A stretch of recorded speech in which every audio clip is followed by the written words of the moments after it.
A Marine major stood at the public shooting range. His uniform was perfectly pressed. The digital camouflage was crisp. Major Caldwell was young, arrogant, and full of ambition. His tactical sunglasses hid his eyes. He surveyed the dusty, sun-baked lanes.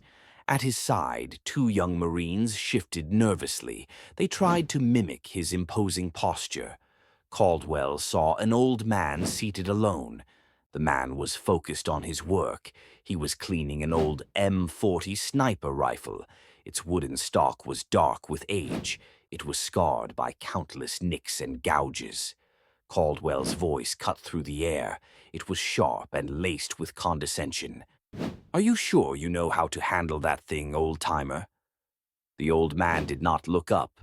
He sat on a simple wooden stool. His back was ramrod straight. His name was Norman George. He was over 80 years old. Before him lay the rifle, disassembled on a worn canvas cloth. Norman's wrinkled hands moved with precision. They were economical and practiced. He slid a clean patch through the barrel. It was a ritual performed thousands of times. The major took a step closer. The gravel crunched under his immaculate combat boots. "I asked you a question, Pops." He pressed again. "This is a live fire range. We have regulations." Caldwell was looking for a confrontation. He wanted to exert his authority. "That relic looks like it belongs in a museum, not out here." He demanded Norman's range permit. He needed to see his identification. Norman slowly finished his task. He carefully placed the cleaning rod down. Only then did he lift his head. His eyes were a pale, piercing blue. They held a clarity that defied his age. They were calm, observant, and utterly unfazed. He looked at the major. He looked at the two young Marines. He offered no immediate reply. This quiet defiance stoked Caldwell's irritation. The young officer saw an obstinate old man. He thought the man was failing to show respect. He could not see the deep, quiet waters of experience. "All right, that's it," Caldwell snapped. His voice rose in volume. Shooters at neighboring lanes paused. They lowered their weapons to glance over. A small audience was gathering. "I am the senior officer present. I'm declaring this lane unsafe." Caldwell's jaw was set tight. "Stand up. Hand me the weapon. Give me your ID now." The tension hung heavy in the hot air. It was thick with the scent of gunpowder. Norman George remained seated. His hand rested gently on the cool, worn wood. He had not come for a fight, but a fight had come for him. Caldwell felt a surge of righteous authority. The old man's silence was insubordination. He saw a stolen Valor case in the making, some diluted civilian playing soldier. The jacket itself was an offense. It was an old, faded red field coat. It was frayed at the cuffs. It was the antithesis of Caldwell's modern uniform. "Do you hear me?" Caldwell's voice boomed.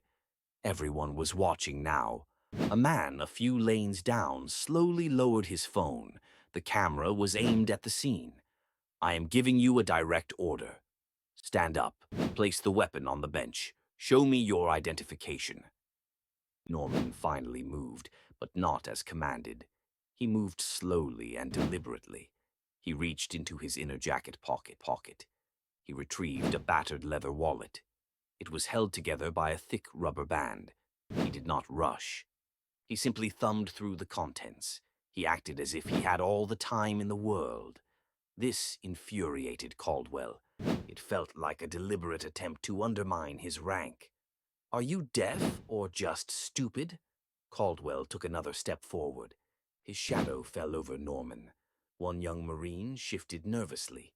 This was escalating. "No need for all this," Norman said finally. His voice was quiet but clear. "Just here to shoot." He pulled a laminated card from the wallet. It was his range membership. He placed it on the bench. Then his state driver's license. Norman P. George, age 83. Caldwell snatched the cards up. He glanced at them with a dismissive sneer. "This doesn't prove anything. Anyone can get one of these. He gestured disdainfully at the faded M65 jacket. What's your story? You think putting on that old jacket makes you a hero? His eyes narrowed. He focused on a small detail, a small faded patch sewn onto the left sleeve. Its colors were bleached by the sun. Its threads were worn thin. What's this supposed to be? Some kind of fantasy league. Caldwell's finger jabbed mockingly toward the patch. The world seemed to tilt for Norman. The harsh sunlight dissolved for a second. It became a suffocating triple canopy green. The pop of pistols became the guttural chatter of an AK-47. The smell of gunpowder was replaced by the metallic scent of blood. He felt the familiar weight of his full gear. He saw the face of a young corporal, his eyes wide with fear. The corporal was handing him that same patch. It was hours before an ambush in the AA Valley. The memory was a ghost. It left behind the dull ache of a past that never truly left him. He blinked. The shooting range swam back into focus. Major Caldwell was still talking. "You people are all the same," the major continued. He was playing to the crowd. "You watch a few war movies. You buy some surplus junk. You think you can come out here and play soldier?" A man named Dave stood 2 lanes over. Dave was an off-duty Army Ranger, a staff sergeant. He had seen enough. He recognized the look in Norman's eyes. It was a weary patience. It came from enduring things. Things men like Caldwell only read about in reports. Dave recognized Caldwell's condescending bravado. Caldwell went 1 step too far. He reached down. His hand closed around the stock of Norman's rifle. "I'm confiscating this. We'll have the local authorities determine if you're competent." He delivered the ultimate insult. "In fact, I'm going to recommend a full mental evaluation." He was threatening to institutionalize a veteran. Dave turned away instantly. He pulled his phone from his pocket. He pretended to check a message. He had a number. It belonged to a chief warrant officer at the nearby Marine Corps base. The CWO was the unofficial fixer. Dave dialed. "Chief Miller, it's Sergeant Evans. Sorry to bother you on a Saturday." His voice was urgent. "We've got a situation down at the public range." He quickly laid out the facts. A Marine Major Caldwell was harassing an old man. He was accusing him of stolen valor. He was threatening to arrest him. "The Major is way out of line, Chief. The old guy is just trying to mind his own business." "What's the old-timer's name?" Miller's voice was gravelly and bored. "George," Dave said, glancing at the license on the bench. "Norman George." Dave paused. Then he added the most important detail. "Chief, the patch on his jacket. It's old, but I think it might be an early force recon patch. Something's not right here." A moment of silence stretched on the line. Then Chief Miller's voice changed completely. The boredom vanished.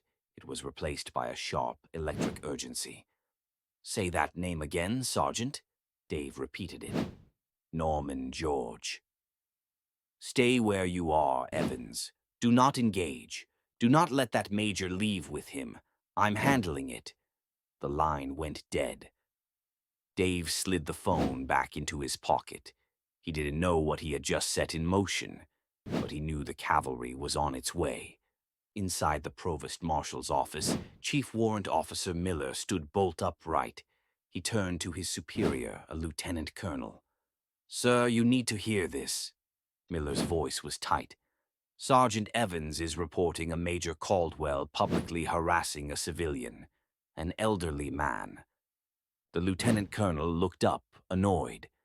"Tell Caldwell to knock it off." "Sir," Miller said, his voice dropping an octave, "the civilian's name is Norman George." The name struck the colonel like a physical blow. The pen in his hand clattered onto the desk. His face went instantly pale.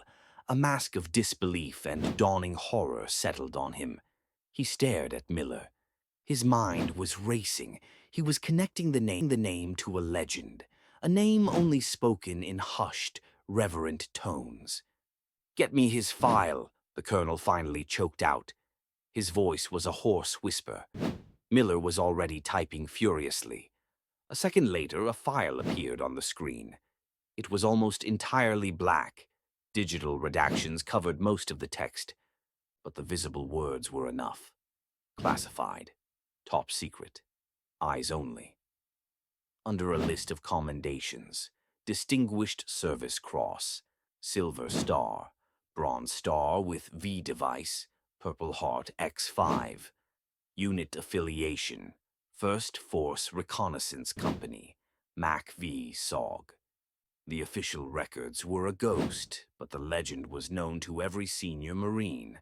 Norman George was not just a veteran. He was a founding father of modern Marine Corps special operations. He wrote half the damn doctrine they still use today. The lieutenant colonel grabbed his desk phone. His hand was trembling slightly. "Get me the base commander. I don't care if he's on the golf course. Get him on this line right now." He looked at Miller. "And you get a security detail. 2 vehicles, MPS, lights and sirens. I want you at that range 5 minutes ago. You treat this like a 4-star general is under threat. Go." Back at the range, Major Caldwell was basking in his perceived victory. He had cornered the old man. He had exposed him as a fraud. He felt strong and decisive. "All right, Grandpa, show's over," he said with a final arrogant flourish. He reached out and placed a firm hand on Norman's shoulder. He was preparing to pull him to his feet. "You're coming with me. We're going to have a little chat down at the station." It was the ultimate overreach, the final, unforgivable insult. Norman didn't flinch. He simply looked up at Caldwell. A flicker of profound disappointment clouded his calm blue eyes. It was the look of a man who had seen the best and the worst of men, and he was saddened to find the latter standing before him, wearing a uniform he held sacred. That was when the first siren became audible. It started as a faint, distant wail. It grew louder. It split into 2, then 3 distinct sirens, all converging on their location. Heads turned. The crowd murmured, confused. Caldwell released Norman's shoulder. A flicker of uncertainty crossed his face. Seconds later, a marked military police cruiser screeched into the dusty lot. It was followed by 2 imposing black SUVs. Their lights painted the area in strobing flashes of red and blue. Doors flew open before the vehicles had fully stopped. Uniformed MPS fanned out. Their eyes scanned the scene with practiced intensity. From the lead, SUV emerged a tall, imposing figure. He was a full colonel. His uniform was immaculate. A constellation of combat ribbons decorated his chest. He moved with an unmistakable air of command. His eyes swept the crowd. They landed on the scene at Lane 4. Major Caldwell standing over the seated Norman George. The colonel's eyes widened, first in confusion, then in shocked recognition, finally in a wave of pure, unadulterated reverence. He strode forward. His pace was quick and purposeful. He ignored a bewildered Major Caldwell who was attempting to salute him. The colonel walked right past him, as if he were invisible. He came to a halt 3 feet in front of Norman's stool. He drew himself up to his full height. He brought his hand up in the sharpest, most respectful salute of his long career. His voice, when he spoke, stunned the onlookers into absolute silence. "Mr. George," the colonel said. His voice cracked slightly. "It is an honor, sir." Norman looked up at the colonel. A faint, weary smile touched his lips. He gave a slow, almost imperceptible nod of acknowledgement. The colonel held his salute for a long moment. He then dropped his hand. He turned. His face was a mask of cold fury. He fixed his gaze on the now petrified Major Caldwell. "Major," the colonel's voice was a low, dangerous growl. "Do you have any earthly idea who this is?" He didn't wait for an answer. He turned to face the entire crowd. He raised his voice so every single person could hear. Let me educate you all. This man is Norman George. He retired as a gunnery sergeant, but that title doesn't begin to tell his story. He served with 1st Force Reconnaissance Company in Vietnam.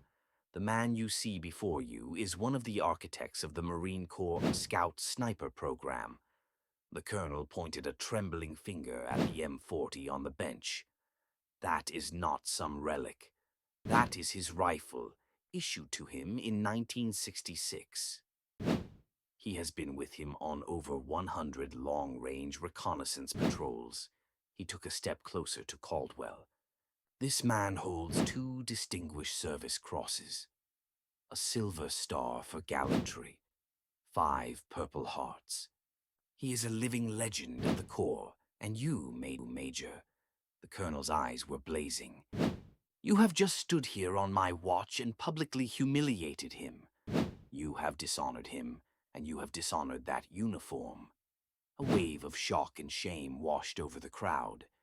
The 2 young Marines behind Caldwell looked horrified. Their arrogance had evaporated. They were looking at a ghost from the history books. They had stood by while their major treated a hero like a common criminal. The colonel turned his back on Caldwell, a gesture of ultimate dismissal. He crouched down. He was eye level with Norman. Gunny, he said. The formal title was replaced by respect. I am profoundly sorry. On behalf of the United States Marine Corps, I apologize for the conduct of this officer. Norman finally spoke. His voice was the calm center of the storm. He placed a hand on the colonel's arm. Easy, Colonel. The boy's just full of piss and vinegar. We were all like that once. He looked past the colonel. His gaze settled on the frozen Caldwell. Norman's expression was not anger. It was deep, abiding sadness. Son, he said softly. Every word landed with the force of a hammer blow. The uniform doesn't make you a man. Your actions do. Respect isn't something you can demand with your rank. It's something you're supposed to earn with your character. He offered one final piece of wisdom, and let me give you a piece of advice. Sometimes the quietest man in the room is the one you should listen to the most. The fallout from the incident was swift. Major Caldwell was formally reprimanded. His fast-tracked career hit a brick wall. He was reassigned to a dreary logistics depot, a place where promising careers went to die. The Norman George incident became a mandatory case study, a stark lesson in the difference between authority and leadership. A few weeks passed. The story became a quiet legend on the base. One Tuesday morning, Norman George sat in a small roadside diner. He was nursing a cup of black coffee. The bell over the door chimed. A man in civilian clothes walked in, a simple polo shirt and jeans. It was Caldwell. He looked different without his uniform, smaller. His shoulders slumped. He spotted Norman and hesitated. His face was a mixture of shame and resolve. After a long moment, he walked over to the booth. "Mr. George," he said. His voice was barely a whisper. I don't know if you remember me." Norman slowly folded his paper. He looked up. "I remember." Caldwell swallowed hard. His eyes were fixed on the tabletop. "Sir, I wanted to find you to apologize properly, without an audience. There's no excuse for my behavior. I was arrogant, and I was wrong.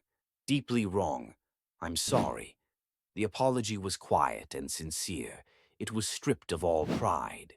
Norman looked at the man. He saw not the arrogant major. He saw a humbled man grappling with a profound mistake.